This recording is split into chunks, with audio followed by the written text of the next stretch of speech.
Hey YouTubers, 19 here. So this is going to be my episode 4 review for Star Wars Rebels, Relics of the Old Republic.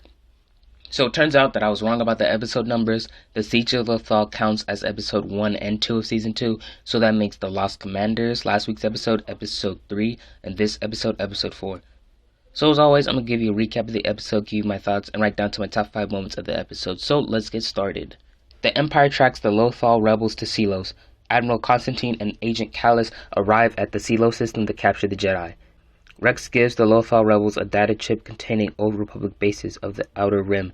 Ezra tries to persuade the clones to join the rebellion, but Rex and the other clones instead offer to delay the Empire so that they can escape. Agent Kallus commands the clones to hand over the rebels, but when Rex refuses, Kallus arrives with 3 AT-ATs. Taking advantage of the sandstorm and the Force, Kanan, Ezra, and the clones used their AT-AT's main gun to destroy one of the AT-ATs. Meanwhile, Admiral Constantine is summoned away by Darth Vader. Instead of meeting him, the Admiral meets Fifth Brother, who claims that he will succeed where Kallus and Constantine have failed. The Lothal rebels prepare to leave on the Phantom, but Ezra is unwilling to leave Rex and the other clones behind. Kanan, Ezra, and Zeb commandeer one of the AT-ATs and turn its weapons on Kallus's AT-AT, which Rex destroys with a critical hit. Kallus flees the battle on a speeder. Hera returns to pick up the clones and the Ghost crew.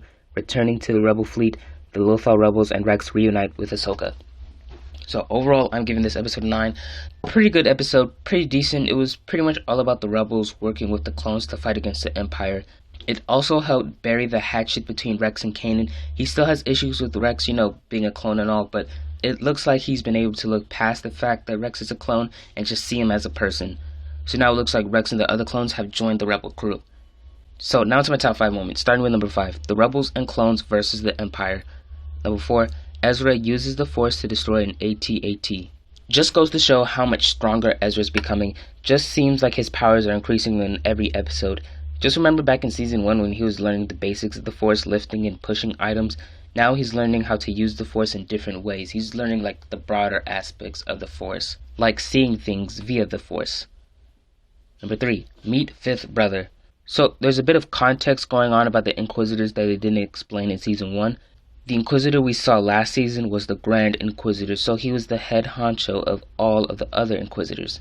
I'm a bit skeptical about these Inquisitors just because last season the Inquisitor lost in every episode he showed up in, and he was the Grand Inquisitor, so he should be the one winning. So what does that mean for these Inquisitors? Hopefully we don't see a lot of failures from them.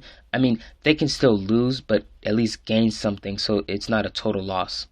And just to be clear, the second Inquisitor's 7th sister is not Barriss Offee. She kinda looks like Barriss, she has the same skin color, but this isn't her. Dave Filoni originally intended for Barriss to die in season 5 of the Clone Wars, but he said that he had other plans for her. So hopefully we get to see those other plans for Barriss sometime in the series. I'm not expecting to see her in this season, but if she does, that would be really cool. Number 2. The Rebels return to save the clones. Really great action piece. This shot of Kanan, Ezra, and Zeb jumping out of the Phantom with their lightsabers was just so awesome. Just like Rex said, just like the old days. And my number 1 moment, Rex and Ahsoka reunite. Who else got a little teary-eyed when this happened? Now if we can get Obi-Wan, Rex, and Ahsoka in the same shot, that would be really great. And speaking of which, I actually do hope that Obi-Wan shows up. He's not like how Arrow and the Flash can't do Batman or Superman, but I can't understand why they're a bit lenient towards bringing Obi-Wan on the show. They don't want him to steal the Rebels' thunder. But he could show up for maybe an episode or 2. He doesn't have to join the crew. I'll be satisfied with at least that. So that's it for this video, but here's my question for you guys. What are your thoughts on this episode? Just leave your thoughts down in the comments below. So here's a quick rundown of all the videos I'm working on right now. My next video will be my episode 1 review for Supergirl with spoilers. If you want to see my review for episode 1 without spoilers, there's a link in the description below.